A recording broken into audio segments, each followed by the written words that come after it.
On va aller jeter un œil à la conception de la terrasse qui est en fin de réalisation. Suivez-moi.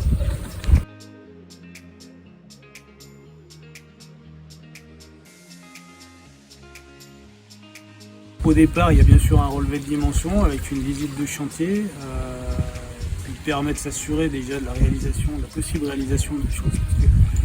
On a des contraintes, alors là notamment sur les seuils de porte-fenêtre, puisqu'il fallait qu'on arrive au niveau 0 pour accord avec les seuils de porte-fenêtre. Là aussi, bon, là on n'a pas de problème avec ça, mais la stabilité du sol, puisqu'il y a différentes techniques qui permettent d'implanter une terrasse bois, qui vont du plot réglable jusqu'à plus de fondation en acier galvanisé.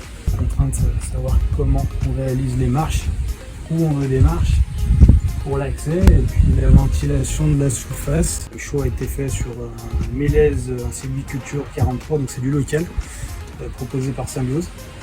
Et on tient de plus en plus à travailler avec des bois locaux, puisque les exotiques, d'une part avec la crise Covid, ont largement augmenté en prix, et d'autre part l'empreinte est quand même assez catastrophique vu que les bois traversent l'Atlantique. Donc on essaye de travailler encore une fois en étant cohérent avec nos idées. Le choix a été fait de poser sur cale plastique, et sur les parties les plus hautes on a compensé avec des plots réglables, puisqu'on est déjà sur un sol qui est bien stable. Donc on n'a pas le souci de craindre des mouvements du terrain naturel. Il y avait déjà une terrasse existante, on est reparti dessus.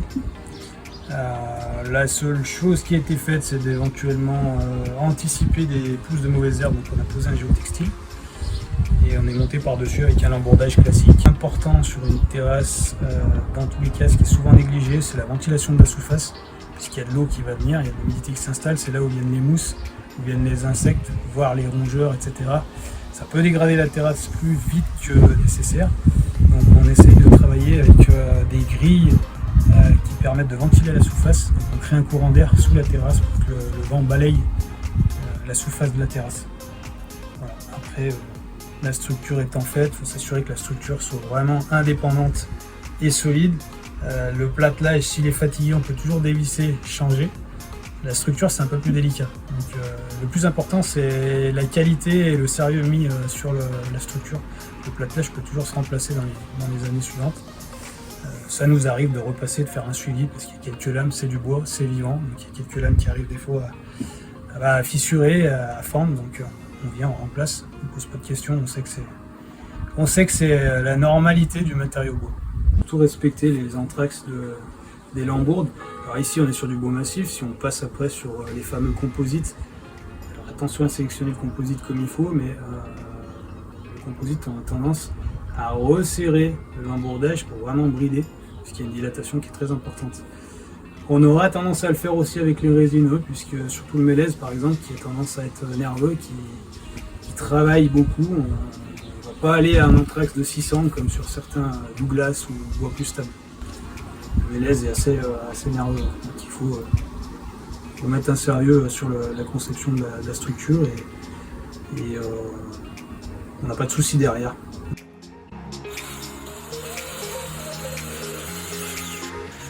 Ce qui est après de la fixation du platelage, donc le platelage c'est les lames de terrasse en elles-mêmes, on a employé ici, on plotte tout le temps, que ce soit en résineux ou en exotique, en bois dur comme l'acacia est un bois dur, c'est notre exotique à nous, c'est un bois dur français. Quel que soit le bois, maintenant on emploie de la visserie double filet, c'est-à-dire qu'en fait elles permettent une meilleure cohésion avec la structure. Donc à la pose du platelage, des lames de terrasse, on a un jeu qui est de l'ordre de 5 mm, on a des cales spécifiques, on a un jeu de 5 mm. Et là on est sur une terrasse qui a été faite en 2 temps, donc on va pouvoir le voir assez facilement. On est en plein été, il doit faire 33, 34, et on a un jeu qui a augmenté, qui est pratiquement de l'ordre de 8 mm. Donc on a vraiment un matériau qui bouge et qui vit avec les saisons. On n'est pas sur quelque chose de stable. Et puis l'étape 4, ça va être la finition. Donc souvent, on se contente d'une huile de lin, c'est ce qui a été fait ici, qui permet de donner une protection au bois, de nourrir le bois, et puis de le stabiliser dans le temps. Il vieillit moins vite. Voilà. Et là, on a une terrasse qui est en principe assez durable, sauf défaut naturel du bois, fissure, où on repasse pour changer la lame, mais on a quelque chose qui durera longtemps. Donc la durabilité, j'ai du mal à donner des indications de temps, mais le bois dure très longtemps. Hein. Le bois dure très longtemps, c'est un des matériaux, c'est pour moi le matériau le plus dur.